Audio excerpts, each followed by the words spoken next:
एक शख्स कब्र के ऊपर पैसे क्यों डाल रहा था। जुमा के दिन मैं अपने वालिद की कब्र पर फातिहा पढ़ने के लिए गया। मैंने अपने वालिद की कब्र के करीब खड़े होकर फातिहा पढ़ा। फातिहा मुकम्मल करके अपने वालिद को इसाले सवाब किया और कब्रस्तान से वापस जाने लगा कि इतने में एक और शख्स कब्रस्तान में दाखिल हुआ। एक कब्र के करीब गया और अपनी जेब से कोई चीज निकाली और उस कब्र के ऊपर डालने लगा और डालने के बाद वहां से जाने लगा। मैं सोचने लगा आखिर ये बंदा क्या कर रहा था, आखिर ये कब्र के ऊपर क्या डाल रहा था। मैंने सोचा कि उसके करीब जाकर उससे पूछूं, लेकिन इतनी देर में वो तेजी के साथ कब्रस्तान से बाहर निकल गया। मैं हैरत के साथ उस कब्र के करीब गया। करीब जाकर देखा तो उस कब्र के ऊपर पैसे गिरे हुए थे।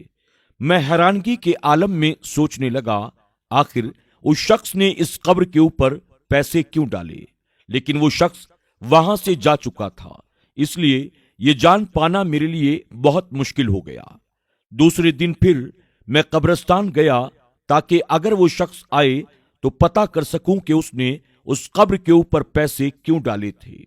मैंने कब्रस्तान में काफी देर तक उसका इंतजार किया, लेकिन वो ना आया। मैं उस कब्र के करीब गया जहां पिछले दिन उसने पैसे डाले थे। जब कब्र के करीब गया तो मैंने देखा आज भी कुछ पैसे डाले हुए हैं। इसका मतलब आज भी वो शख्स कब्रस्तान में आया था और इस कब्र के ऊपर पैसे डाल कर गया है। मैंने कब्रस्तान में ये पता लगाने की कोशिश की कि आखिर ये कब्र है किसकी, ताकि मैं पता कर सकूं कि इसकी कब्र पर कोई शख्स पैसे क्यों डाल रहा है।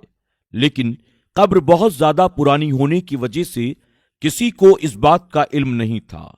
मैंने सोचा आखिरकार उस पैसे डालने वाले शख्स से ही पता लगाया जा सकता है कि आखिर ये कब्र किसकी है और वो इस कब्र पर पैसे क्यों डाल रहा है।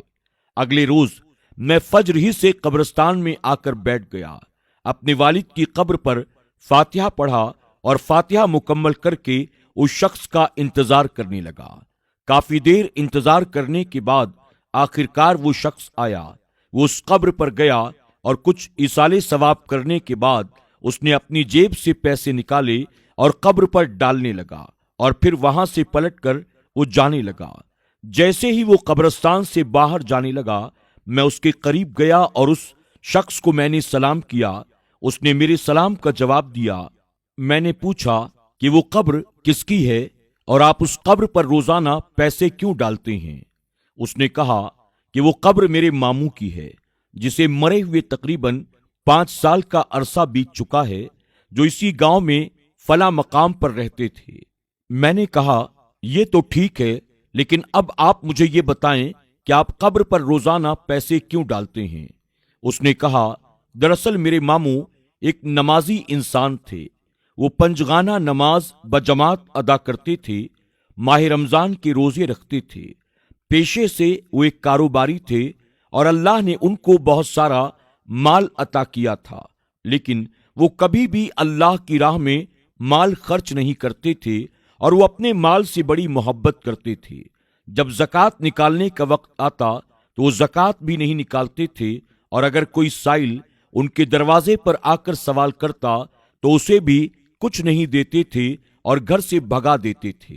इतना ज्यादा माल होने के बावजूद भी वो कभी गरीबों, यतीमों, मिस्कीनों, बेवाओं का ख्याल नहीं रखते थे, बस सिर्फ माल जमा किया करते थे। उनकी जिंदगी का एक ही मकसद था, वो था माल को जमा करना। वो माल से इतनी ज्यादा मोहब्बत करते थे कि अपने घर वालों पर भी कभी खर्च नहीं करते थे। वो बड़े ही लालची और बखील इंसान थे। माल दौलत के मामले में वो किसी पर भरोसा तक नहीं करते थे, अपनी औलाद तक पर भी नहीं। जब उनकी उम्र ज्यादा हो गई तो उनकी औलाद ने उन्हें बहुत समझाया कि देखो अब्बा जान, आपकी उम्र ज्यादा हो गई है, आपने काफी मालो दौलत को जमा कर लिया है, लेकिन आपने माल से कभी ज़कात अदा नहीं की, कभी मिस्कीनों को खाना तक नहीं खिलाया, कभी किसी बेवा और यतीम की मदद भी नहीं की।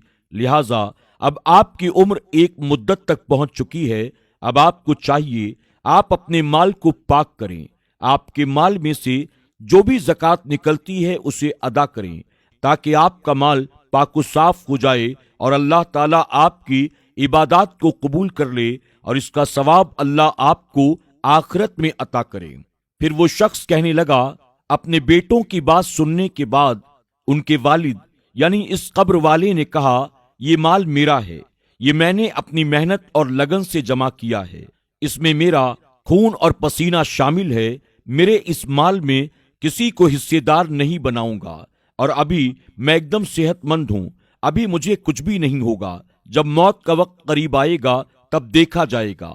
اور رہی بات غریبوں، مسکینوں، لاچاروں کی، تو ان کی مدد کرنے والے دنیا میں بہت سے موجود ہیں، اسی لیے ان لوگوں کی فکر تمہیں کرنے کی کوئی ضرورت نہیں ہے، یہ کہہ کر وہ وہاں سے چلے گئے۔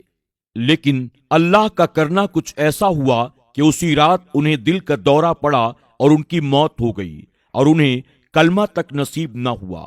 ان کے جمع کیے ہوئے مال سے انہی کا علاج تک کرانے کی نوبت بھی نہ آئی، اور ان کا سارا مال دنیا میں دھرا کا دھرا رہ گیا، اور وہ ہمیشہ کے لیے اس دار فانی سے کوچ کر گئے۔ اب ان کا جتنا مال بچا ہے وہ مال ہم روزانہ لا کر ان کی قبر پر ڈال دیتے ہیں، تاکہ انہیں اور باقی لوگوں کو جو اپنی زکوٰۃ ادا نہیں کرتے، غریبوں کا حق ادا نہیں کرتے، مسکینوں کی اور ضرورت مندوں کی مدد نہیں کرتے، اپنے مال کو پاک نہیں کرتے، انہیں یہ سبق حاصل ہو جائے کہ ان کا مال دنیا میں ہی رہ جائے گا اور وہ اس دنیا سے ہمیشہ کے لیے چلے جائیں گے۔